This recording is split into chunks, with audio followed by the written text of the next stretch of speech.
Hello, আসসালামু আলাইকুম। কি অবস্থা সবার? তো এই যে কথাটা বলতে চাইতেছি, কথাটা হচ্ছে গিয়ে যে অনেক আমার দেশপ্রেমিক ভাই আছে, অনেক দেশপ্রেমিক ভাইরা দেখতেছে ফেসবুকে স্ট্যাটাস দিতে আছে যে যারা ব্যাংকের মাধ্যমে দেশের রেমিটেন্স পাঠায় না, হুন্ডি, বিকাশ বা অন্য কোনো মাধ্যমে দেশের টাকা পাঠায়, তারা নাকি দেশদ্রোহী। দেশের প্রতি তাদের কোনো মায়া নাই। তারা দেশদ্রোহী, দেশের প্রতি কোনো দেশপ্রেম নাই। আসলে সত্যি কথা কি ভাই? আচ্ছা ভাই, যখন বিদেশে আসছি 5 লাখ টাকা খরচ করে আইলাম, হ্যাঁ, তখন কি আমার সরকার আমার টাকা দিলে বা কোনো ডিসকাউন্টের সিস্টেম করে দিয়েছে যে 5 লাখ টাকা দিয়ে সবাই যায়, তুমি 3 লাখ টাকায় যাও? সরকার কি এমন কোনো সুযোগ করে দিয়েছে আমারে? তাহলে ভাই আমি আমার বাবার টাকায় আইছি ভাই বিদেশ, কারো টাকায় আইনি আইছি। বাবার টাকায় বিদেশে আইছি, নিজে কষ্ট করি, আল্লাহর রহমতে 2-4 টাকা ইনকাম করি। তো এখন বিষয় হয়েছে, আমার এই ইনকামের টাকাটা আমি ব্যাংকে পাঠামু, নাকি হুন্ডিতে দিমু, নাকি বিকাশে দিমু, নগদে দিমু, কেমনে পাঠামু ভাই? এটা তো আমার খুশি নাকি? এটা তো আমার খুশি। এই যে ভাই, মনে করেন বর্তমানে মালয়েশিয়া ব্যাংকে টাকার রেট 25 টাকা। মানে মালয়েশিয়ান 1 রিঙ্গিত, বাংলাদেশি 25 টাকা। যদি বিকাশে পাঠাই তাহলে পাইতেছি 25 টাকা 80 পয়সা। ঠিক আছে ভাই? তো এটা মূল বিষয় না। আহ, ব্যাংকের মাধ্যমে টাকা পাঠাইলে বাংলাদেশের অর্থনীতিতে নাকি একটু উপকার হয়, এই তো। কিন্তু তারপরও দেখেন না, আমরা যেখানে বিকাশে 80 পয়সা বেশি পাইতে আছি বা মাঝে মাঝে 1 টাকা বেশি পাইতে আছি, তারপরও কিন্তু আমরা ব্যাংকের মাধ্যমে টাকা পাঠাই। অনেকেই ব্যাংকের মাধ্যমে টাকা পাঠাই, ওই 2, 30, 40, 50 পয়সার জন্য আমরা অবৈধ পথে টাকা পাঠাই না। কিন্তু কথা হচ্ছে গিয়ে, আপনি বলতে কে যে যারা ব্যাংকের মাধ্যমে টাকা পাঠায় না তারা দেশদ্রোহী, দেশপ্রেম নাই? তাহলে ভাই, সরকারে আমরা সরকারিভাবে আমাদের বিদেশে আনতেন, প্রবাসে কাজ করার সুযোগ করে দিতেন, সব টাকা ভাই ব্যাংকের মাধ্যমে পাঠাইতাম, সমস্যা নাই। এখন মূলত কথা হয়েছে, আমি আমার নিজের টাকায় বিদেশে আইছি, কষ্ট করে টাকা ইনকাম করি। আর টাকাটা আমি ব্যাংকে পাঠামু নাকি বিকাশে পাঠামু, এটা আমার ব্যক্তিগত বিষয়, এটা আপনার সমস্যা কি? আর যদি, আচ্ছা, ব্যাংকেই পাঠামু, ঠিক আছে।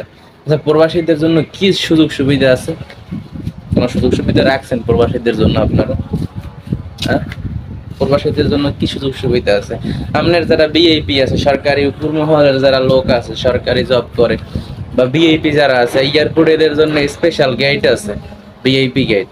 ভিআইপি গেট আছে, এদেরকে ঘন্টার পর ঘন্টা অপেক্ষা করা লাগে না। আর আমাদের জন্য কি, 3 ঘন্টা আগে আইয়া এয়ারপোর্টের আশেপাশে অপেক্ষা করতে হয়, 3 ঘন্টা আগে অবস্থান করা লাগে।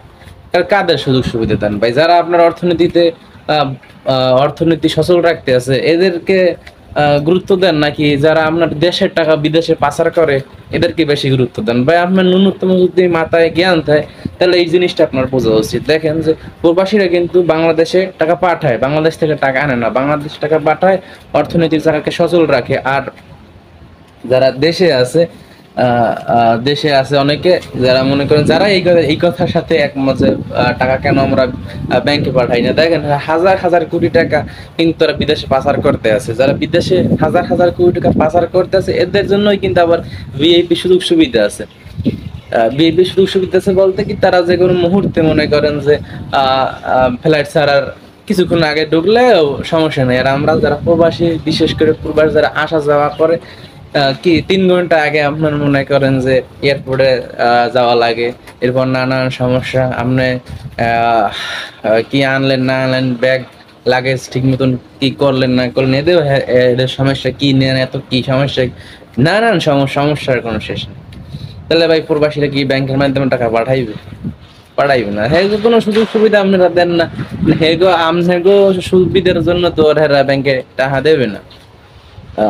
দেবে না তেমন না, দেবে, অবশ্যই দেবে। কেননা আমি চাই প্রত্যেকে বৈধ পথেই বাংলাদেশে আমার রেমিটেন্সটা পাঠাই, কিন্তু এর জন্য আমাদেরও কিছু সুযোগ সুবিধা তো দেওয়া উচিত। এবার বিশেষ করে দেখেন, এয়ারপোর্ট একটা বিষয়টা হচ্ছে এই মালয়েশিয়ায় আপনি মনে করেন যে ইমিগ্রেশন কাউন্টার পর্যন্ত আপনার কোনো যাত্রীর সাথে আপনার আত্মীয় স্বজন হোক বা যে কেউ হোক, আপনি ইমিগ্রেশন কাউন্টার পর্যন্ত যাইতে পারবেন। যেখানে ইমিগ্রেশন পাস হয় ওই পর্যন্ত যাইতে পারবেন, আপনাদের কেউ কোনো সমস্যা নেই, কেউ জিজ্ঞেসও না কিছু। কিন্তু বাংলাদেশের সিস্টেমটা দেখেন, আমাদের মানে এয়ারপোর্টের যে এরিয়া, বাহিরে এয়ারপোর্টের ভিতরে না, বাহিরের এরিয়ার ভিতরেও আপনার সাথে একজন লোক মাত্র যাইতে দেয়, তাও অনেক সময় দেয় না, হয়রানি করা হয়।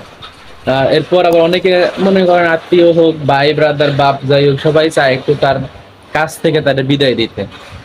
তো এর জন্য অনেকে কি করে, ওই রাস্তা থেকে বাংলাদেশ এয়ারপোর্টের একদম ওই রাস্তার গেট থেকে সিএনজি ভাড়া করা যায়। মনে করেন একটা ভাড়া হইতে পারে আপনার হাইয়েস্ট হলে 20 টাকা 30 টাকা, সেখানে 250 300 400 টাকা দিয়ে ভাড়া করে ওই সিএনজি নিয়ে উপরে যাওয়া যায়। এটাও তো একটা সিন্ডিকেট নাকি, উপরে যাওয়া যায়, তারপর ওই গেট পর্যন্তই শেষ। কিন্তু কেন ভাই, আমার আত্মীয় স্বজন, আমার বাবা হোক ভাই হোক যে হোক, প্রবাসী থেকে আমি থেকে একটু কাছ থেকে বিদায় দিই, কাছ থেকে একটু সমবেদনা জানাই, কিন্তু কই সুযোগ নাই তো, কি সমস্যা ভাই? এরপর মনে করেন প্রবাসীদের জন্য একটা আলাদা সুযোগ সুবিধা রাখা হোক। আমি চাই যে মনে করেন হসপিটাল হোক, সরকারি কোনো অফিস আদালত হোক, যে কোনো জায়গায় প্রবাসীদের একটু স্পেশাল একটু সুযোগ সুবিধা দেন। কিন্তু কই, তেমন কেউ নাই। কিন্তু অথচ এটা দেখেন, দেশের একটা গ্রামের শহীদের হোক, মেম্বার হোক, চেয়ারম্যান হোক, সরকারি ছোট্ট একটা জব করুক, যে কোনো একটা যদি কোনো কেরানির কাজ করে, তার জন্য বাংলাদেশে বর্তমানে বিভিন্ন সুযোগ সুবিধা থাকে। কিন্তু ভাই প্রবাসীরা যে বিদেশে কি পরিমাণ কষ্ট করে, তা ভাই একজন প্রবাসীর কষ্ট একজন প্রবাসী ছাড়া কেউই বুঝবে না। সারাদিন রৌদ্রের ভিতরে কেউ 12 ঘন্টা 14 ঘন্টা 16 ঘন্টা ডিউটি করে।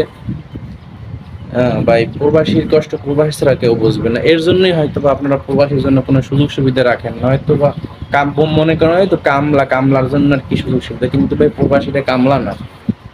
হ্যাঁ, কাজ করে ভাই, কাজ করে আপনার একটা জিনিস লক্ষ্য করেন, প্রবাসীরা 1 মাস যদি ভাই রেমিটেন্স বাংলাদেশে না পাঠায়, বাংলাদেশের অর্থনৈতিক অবস্থা কি হবে এটা ভালো করেই বোঝেন সবাই।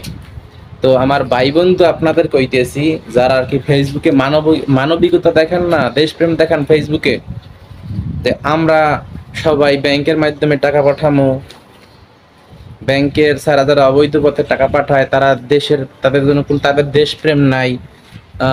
দেশপ্রেম নাই, তারা দেশের প্রতি দেশত্ববোধ নাই, দেশদ্রোহী। ভাই আপনার কইতেছি, আপনার বাবার টাকায় বিদেশ আই নেই, সরকারের টাকায় বিদেশ আই নেই, ঠিক আছে?